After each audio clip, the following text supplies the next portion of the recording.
अवश्य फ्लास्क में निर्वात पैदा करके उसमें जल के उत्पादन को समझाना। हाँ, तो ये होता है फ्लास्क। हालांकि कई प्रकार के फ्लास्क अपने लैब में, इसको बोलते हैं राउंड बॉटम फ्लास्क, लट्टू जैसे आकार का है। राउंड बॉटम क्योंकि नीचे से कैसा है, जिसकी तलटी है राउंड होती है, गोल होती है ना। एक कोनिकल फ्लास्क होता है जो आपको त्रिभुज आकार दिखाई देता है, कोनिकल।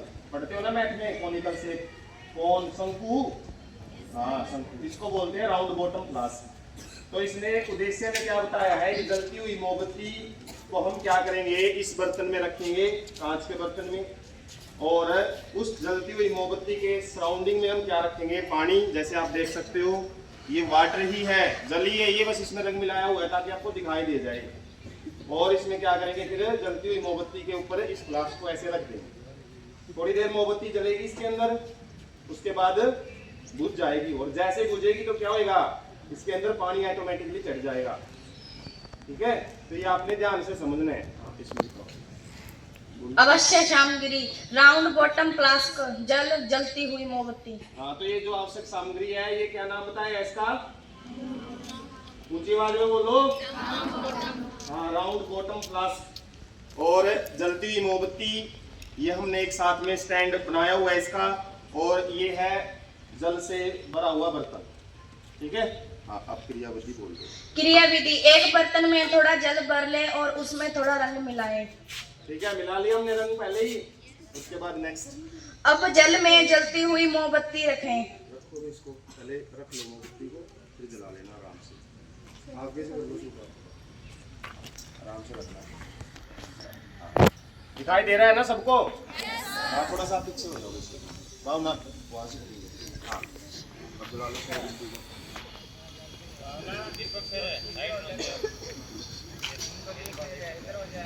बिल्कुल, क्योंकि फ्लास्क मेरे को रखना पड़ेगा ना। हाँ, आगे बोलो। उसके बाद राउंड बॉटम फ्लास्क को उल्टा करके इस प्रकार रखें कि जलती हुई मोमबत्ती उसमें आ जाए और उसका मुंह खुल जल में डूब जाए। तो ये फ्लास्क हमने इस तरीके से रखना है आराम से, ताकि इसका जो मुंह है ना फ्लास्क का, वो जल में डूब जाए।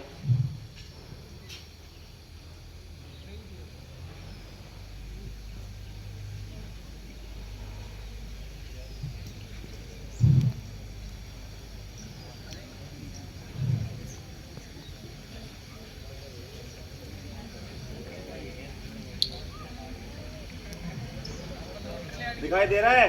हाँ, तो इसमें एक बच्चा उठाओ, एक इसके हाथ लगा लो, एक उठा लो और एक हाथ लगा लो आराम से।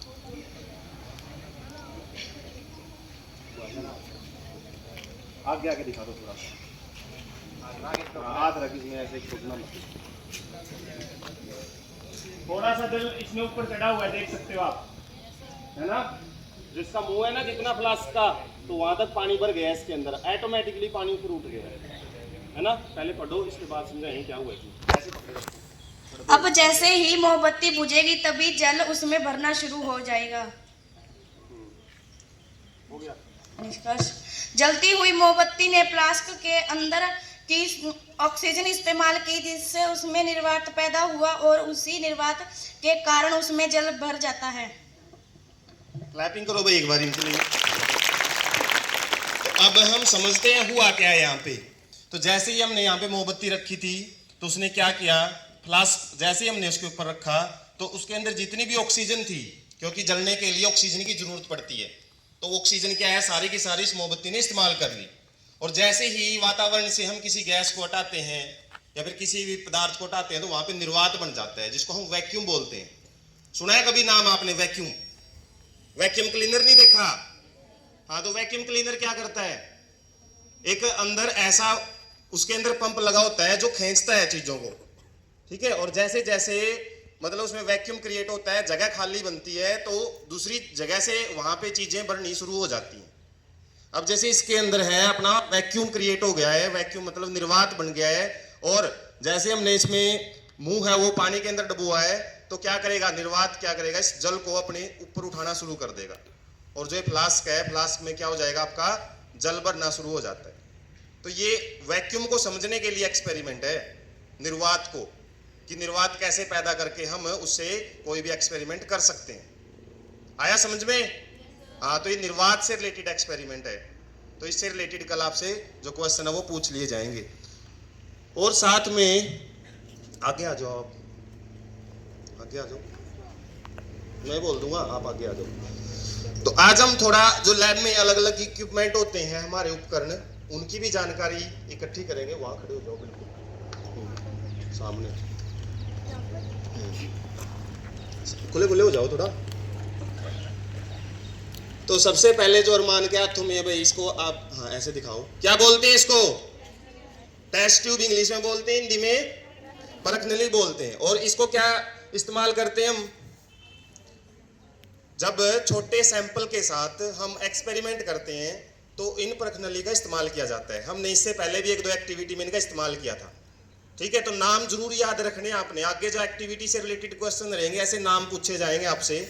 तो इसको टेस्ट ट्यूब या परखनली बोलते हैं। इसका इस्तेमाल होता है जो हमारे साइंस में थोड़े सैंपल के साथ एक्सपेरिमेंट करने के लिए। जब सैंपल थोड़ा हो उसमें हम जब एक्सपेरिमेंट करते हैं तो इन टेस्ट ट्यूब में ही हम क्या करते हैं, उस एक्सपेरिमेंट को किया जाता है। नेक्स्ट, इसका नाम क्या है? अभी बताया था मैंने, इससे पहले वाले एक्सपेरिमेंट में भी इस्तेमाल हुआ है इसका नाम, फ्लास्क। हाँ, फ्लास्क बोलते हैं, लेकिन कैसा आकार का फ्लास्क है? त्रिभुजाकार, त्रिभुज से बनी हुई है ना। हाँ, तो क्या नाम बताया था? Conical flask. नाम याद रखना है, ये कोनिकल फ्लास्क है और ये कैसा है? हाँ, ये राउंड बॉटम फ्लास्क है। ये दोनों अलग अलग आपने याद रखने हैं। काम इसका भी ऐसा ही है, इसको भी हम एक्सपेरिमेंट में इस्तेमाल कर सकते हैं। जैसे ये इस्तेमाल किया ना, इसको भी ऐसे ही इस्तेमाल किया जाता है, सैंपल वगैरह मिलाने के लिए हम इस्तेमाल करते हैं, ठीक है? अलग अलग इस्तेमाल है वो, जब हम एक्सपेरिमेंट करते हैं लैब में तब इनका ज्यादा डिटेल पता लगती है। नेक्स्ट, क्या नाम है इसका? बीकर। क्यों बोलते हैं इसको बीकर? कौन बताएगा? बीकर क्यों बोला जाता है इसको? बीक का मतलब क्या होता है? बीक इंग्लिश में आप पढ़ते हो, हैं? हाँ, चोंच, जो पक्षियों की चोंच होती है ना, उसके लिए हम बीक वर्ड यूज करते हैं। और इसके भी चोंच है, देखिए आपने, दिखाओ भाई। हाँ, ये जो आगे जिस सिरे से हम जल डालते हैं या फिर कोई भी पदार्थ इसमें से डाला जाता है, वो इस चोंच के हिस्से से डाला जाता है। इसके पास एक चोंच होती है ना। और वैसे तो ये बर्तन ही है, जैसे गिलास होता है ना, ऐसे ही है। इसका भी हम इस्तेमाल जल वगैरह हमने जब किसी एक्सपेरिमेंट में चाहिए या फिर कोई और सैंपल चाहिए, हमने विलन चाहिए, तो उसको डालने के लिए इसको इस्तेमाल किया जाता है। नेक्स्ट, इसका नाम हालांकि इसके ऊपर लिखा हुआ है, रेजिस्टेंस बॉक्स बोलते हैं इसको। विद्युत उपकरण के जब भी एक्सपेरिमेंट हम करते हैं, विद्युत के जितने, मतलब एक ओम लॉ आता है 10th क्लास में, ओम्स लॉ याद रखना है आपने सभी ने। और 11th 12th को तो पता भी होगा, ओम्स लॉ पता है? हाँ, भूल गए होगे, फिजिक्स थोड़ा वीक ही रहता है बच्चों का ज्यादातर। तो ओम्स लॉ में ये एक्सपेरिमेंट में इस्तेमाल किया जाता है। इसको बोला जाता है रेजिस्टेंस बॉक्स। क्या बोलेंगे? रेजिस्टेंस। हाँ, रेजिस्टेंस बॉक्स। उसके बाद नेक्स्ट, क्या नाम है भाई इसका? इसको उल्टा पकड़ो आप, उल्टा पकड़ा हुआ है आपने। हाँ, बताओ। 9th क्लास में पढ़ा तो था हमने इसके बारे में। इससे पहले भी पुली वाले एक्सपेरिमेंट में नाम बताया था मैंने इसका। हाँ, कमानीदार तुला बोलते हैं, स्प्रिंग बैलेंस, इंग्लिश में इसको स्प्रिंग बैलेंस बोला जाता है। क्या इस्तेमाल करते हैं? हाँ, किसी भी वस्तु का भार तोलने के लिए। लेकिन एक्सपेरिमेंट जब हम करते हैं तो छोटी वस्तुएं हमारे पास होती है, छोटा भार, उसको ही तोलता है। कितना तोलता है? केवल 250 ग्राम, ठीक है? उसके बाद नेक्स्ट, थोड़ा अच्छे से दिखाओ, ड्रॉपर, ठीक है? इसको ड्रॉपर बोलते हैं। देखा है कभी छोटे बच्चे जो बैठे हैं 6th क्लास के, अभी भी दवाइयां पीते होगे इससे, पी है कभी आपने?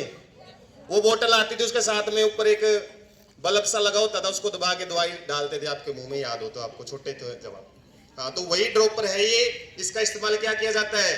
जब हम सैंपल को कई बार ऐसे उड़ेल के नियम इस्तेमाल करते हैं, इस ड्रॉपर से हम थोड़ी मात्रा में सैंपल है वो लेते हैं जब एक्सपेरिमेंट करते हैं, ठीक है? तो पहला नाम क्या था? क्या नाम है इसका?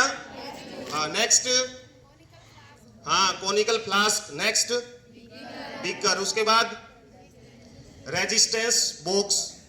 नेक्स्ट, हाँ, कमानीदार तुला या फिर वो नहीं बोल रहे बिल्कुल भी। क्या नाम था रे इसका? कमानीदार तुला या फिर इंग्लिश में स्प्रिंग बैलेंस और नेक्स्ट ड्रॉपर। ठीक है, ऐसे ही हम रोज 5 या 7 इक्विपमेंट है वो समझेंगे। ठीक है, आज की एक्टिविटी इतनी थी। Thank you.